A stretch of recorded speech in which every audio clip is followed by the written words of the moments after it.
Good morning, everybody. How we doing? It is Thursday morning. Today, we're talking football. Some weird football stories. And then, we're talking baseball. Normal baseball stories. Just the awesomeness that is baseball towards the end of the summer. End of August. Heading into September. As always, I drive home from CBS Sports Radio Network, and I usually interrupt myself with a woman who's now turned around 7 times, wondering how it's possible that she did not just get steamrolled by a bicyclist, going, I don't know how fast you can ride on an actual bicycle. Seemed like he was going about 20 to 25 miles an hour and missed her foot by about an inch as she was just crossing a regular old crosswalk. And she turned around about 7 times, even though she was about 40 feet past that spot, just turning around and probably recounting how it is that she's still upright. So on that note, good morning. It is, like I mentioned, a Thursday morning, August 22nd, 6:36 a.m. Eastern Standard Time.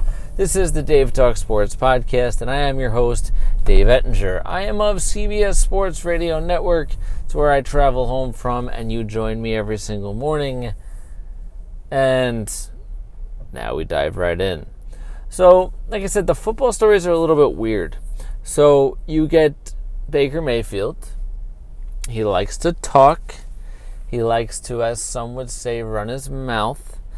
He played pretty well. All right, he played very well last year. Although I never thought he was going to be that good. Give it another year or two, but maybe I'll be wrong about that, and I'll gladly admit it. I didn't think he should have been the number 1 overall pick. And that's kind of the story. The story is Baker Mayfield decided to open his mouth and talk about Daniel Jones. He decided to say that he thought it was crazy that Daniel Jones was selected so high that he could barely win while he was at Duke, not very competitive school and division in college football. And he basically just called out the Giants and Jones and saying, I just don't get it. You have to be able to win to be a quarterback in this league. Now, obviously, he just puts a big old bullseye on his back. I think it's pretty dumb, but that's what he decided to do. All right. I think he wants to remain brash and cocky and confident and just exude this, I can say whatever the hell I want. I'm going to be the man. The Browns are going to be great. People think the Browns are going to the Super Bowl. I think you need to pump the brakes sometimes. That's just me, and that's my personality.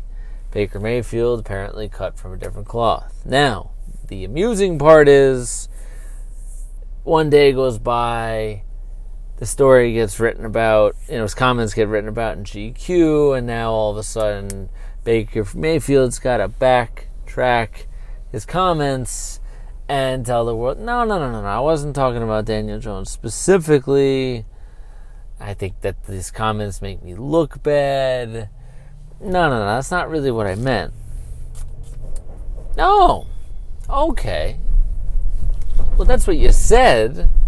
I love when people say something and it's either in writing or in a video, or there's proof of it somehow, and then a day or two goes by, and someone calls them out on it, and then they go, no, I didn't say that. That wasn't me. That's not what I said. That's not what I meant. That's what you're twisting my words. You're taking it out of context. Yeah, but that's what you said.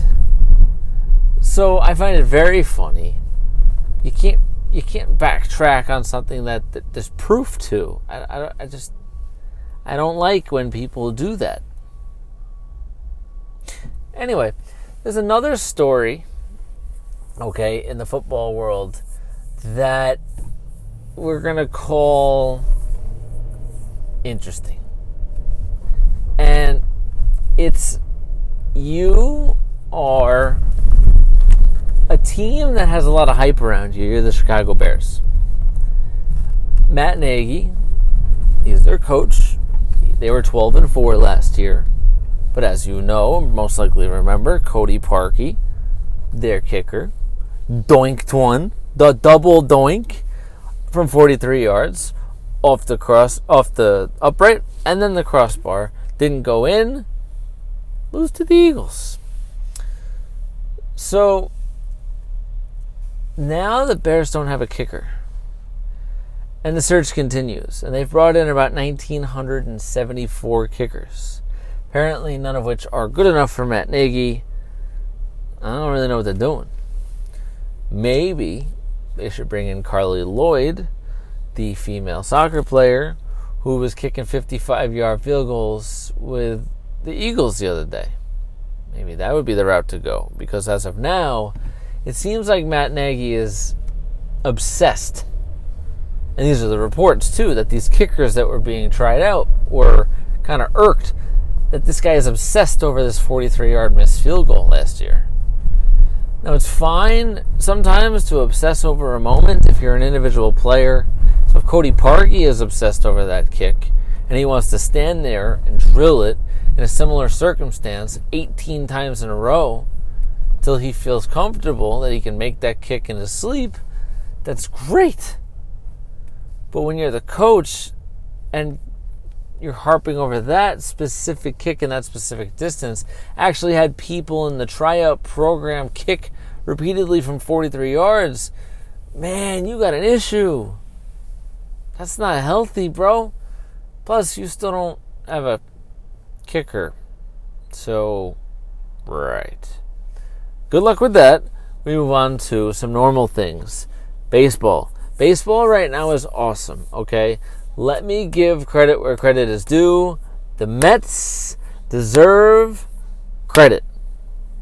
Still not saying they're going to make the playoffs, because I don't think they're going to. But they're fun to watch. They look like they're having fun. A lot of players doing a lot of great things. We know what Pete Alonso is doing. We know Conforto continues to have a good year. And J.D. Davis, I've talked about him a little bit. Looks like a man possessed. And he has a game-winning hit in the 10th inning. Just awesome energy.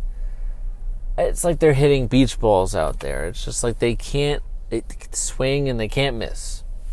So give the Mets all the credit in the world. Also, though, a lot of comebacks, a lot of game-winning hits, while those things are awesome, it's another thing that's not sustainable. You gotta just get out to a lead, hold the lead, and move on with your day. So the bullpen's still not that good. Now Stroman's hurt. We'll see what happens. But for now, enjoy it. It's fun. It's exciting. Give the Mets all the credit in the world right now. Again, this is the Dave Talk Sports Podcast. I am your host, Dave Ettinger. This is episode number 43. You can follow me on Twitter at Dave Ettinger2. You can subscribe to my YouTube channel, which is right here below this video, named Dave Talk Sports on YouTube. And leave some comments there as well. You can also find me on my Facebook page and my website, both named Dave Talk Sports. So quickly, we're going to talk about Justin Verlander throwing a complete game, 2-hitter, 11 strikeouts, has had double-digit strikeouts in 7 straight games, and he lost. And his team, the Astros, lost to the Tigers. You're not going to see that every day. Absolutely insane. Plus, a couple guys getting thrown out at third, Altuve in the 8th, Chirinos in the 9th. Chirinos was just trying to stretch a double into a triple to hit for the cycle. Not usually a good idea when you're Robinson Chirinos. The Dodgers continue to win. This time, their bullpen blows it. Kenley Jansen has some issues. Hopefully he can get right, because this team is too good to lose because their closer's not that good or having an off year. But Max Muncy with the walk-off. Dodgers have the best record in baseball as the Yankees lose 2 in a row to the A's in the beginning of their West Coast trip. So, we're going to continue talking baseball as it heats up. But on that note, I am Dave Ettinger, your host of the Dave Talk Sports Podcast. Hope you've enjoyed episode number 43. It's Thursday morning, 6:45 a.m. Eastern Standard Time. 10 minutes on the dot. See ya.